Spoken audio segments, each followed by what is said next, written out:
Tapi tidak gampang loh ya mendoakan orang kurang ajar sama kita. Sebab ada orang yang hatinya busuk, Anda pun bakal takut kok sama dia.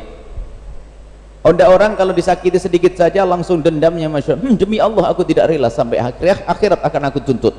Waduh, kalau sudah ketemu orang model begitu, jangan jadikan menantu dia, jangan menikah dengan dia, jangan besanan dengan dia. Dia pendendam kok, nggak ada baiknya pendendam, mengerikan. Kalau dia jadi tetangga yang selalu ngajak perang, kalau dia jadi pemimpin akan menjadikan peperangan di dalam dunia ini. Busuk, kebencian, pendendam, nggak ada baiknya. Maka jangan sekali-kali kita berani berkata, demi Allah aku tidak rela sampai di akhirat. Bukan karena Allah Maha Pengampun. Nabi Muhammad tidak melihat orang yang berbuat jahat kepada beliau kecuali berharap semoga Allah memberikan hidayah kepadanya. Tidak pernah didoakan semoga masuk neraka. Dan sekarang kita ini kok masya Allah dikit-dikit dendam, mendoakan busuk, buruk, masuk neraka. Sadari kalau ada di antara kita yang sering mengutuk, setiap kali kita marah lalu mendoakan, lalu berkata tidak ridho, Anda akan rugi. Kemudian lihat, ini adalah penenang agar kita mendoakan orang lain yang bermasalah dengan kita sekalipun mudah. Pahami bahwasanya setiap kali doa yang kita panjatkan untuk dia, maka Allah akan memberikan pertama kali untuk kita. Dan ini doa sangat mudah dikabul, melebihi daripada Anda pergi ke Mekah di depan multazam tapi hati nggak benar. Mau berdoa saja kok nunggu ke Mekah, nggak usah. Kalau kita mau doa aja, cari orang yang jahat sama kita, zalim sama kita, doakan, maka Allah akan mengabul untuk kita. Dan yakin, karena yang bersabda adalah baginda Nabi, yakini. Maka kami sampaikan sekali lagi, jangan sampai di malam ini kita tidak bisa mendoakan orang yang jahat sama kita.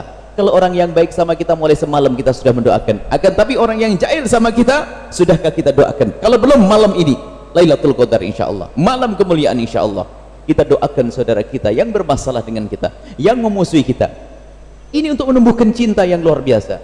Kemudian setelah itu lihat, kalau masih belum saja ini, hati ini kok masih berat mendoakan orang dengan doa kebaikan, berarti obat biusnya kurang kuat. Karena penyakit kita ini terlalu kebal nih, terlalu besar, terlalu busuk hati kita ini. Sudah dengar sabda Nabi seperti itu kok masih susah mendoakan? Tapi susah saya doain, tapi susah saya doain. Baik, sebetulnya kesusahan itu adalah jawaban bahwasanya itulah hatimu.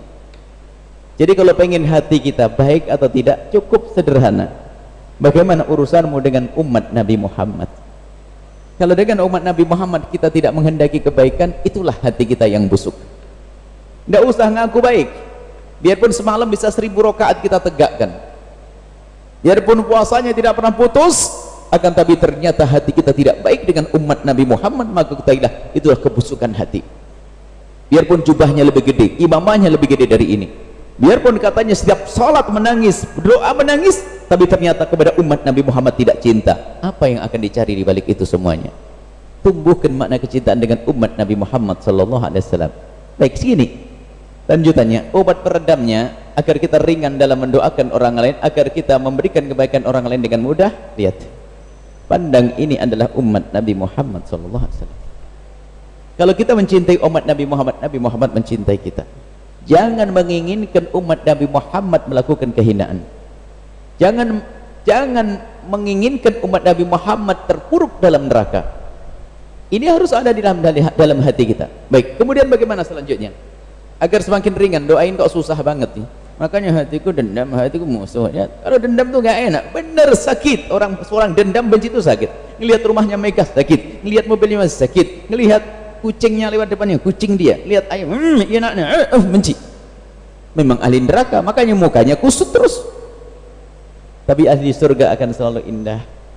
Dengan orang yang berbuat jahat, dia akan selalu berbuat baik. Peredam selanjutnya agar hati kita lega, yaitu sadari kalau ini umat Nabi Muhammad sallallahu alaihi wasallam. Dan ingat nanti di padang mahsyar, ingat di padang mahsyar, kita iman dengan adanya hari kiamat. Di padang mahsyar keadaan yang dahsyat, keadaan dahsyat di padang mahsyar. Berkumpul manusia di satu hamparan luas, orang berjalan dengan bermacam-macam sesuai dengan keadaannya waktu di dunia. panas matahari secengkal di atas kepala kita, haus tidak ada air minum di saat di tempat itu terus. Dan ingat bahwasanya orang berada di tempat itu bisa sampai puluhan ribu tahun, matahari secengkal di atas kepala kita, mengerikan di padang mahsyar. Ini yang harus kita imani. Yang tidak mengimani adanya padang mahsyar, maka dia ahli neraka selama-lamanya. Padang mahsyar harus kita masuki. Dan ketahuilah bahwa di saat-saat yang mengerikan seperti itu, di saat orang pada kehausan, kepanasan, ketakutan, tiba-tiba ada yang menyeru saat itu, dan semoga Anda adalah golongan orang yang diseru. Allah yang memanggil, dipanggil oleh Zat yang maha mulia Jalla Jalaluh, memanggil ainal mutahabbuna bi jalali. Mana orang yang hidup di dunia dengan cinta, nggak ada dendam, nggak ada kebencian, mana itu.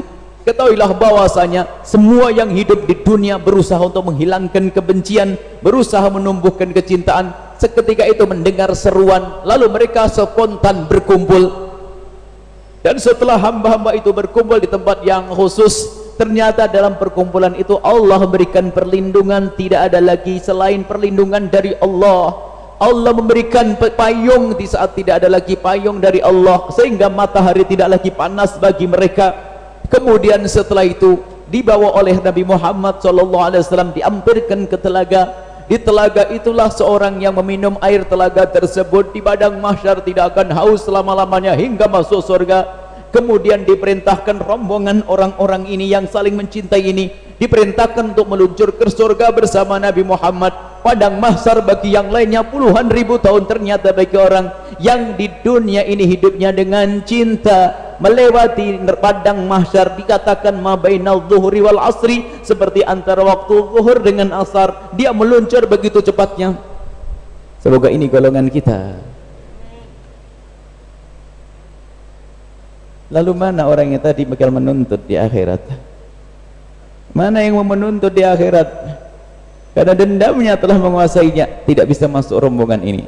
Maka setelah saya dengar kisah ini, saya berjanji saya tidak akan menyimpan dendam, biarpun berat. Namanya orang tidak boleh mengatakan diri yang bersih, aku sudah tidak punya dendam. Enggak, bukan itu. Kita berusaha untuk memaafkan seseorang, kita berusaha mendoakan seseorang.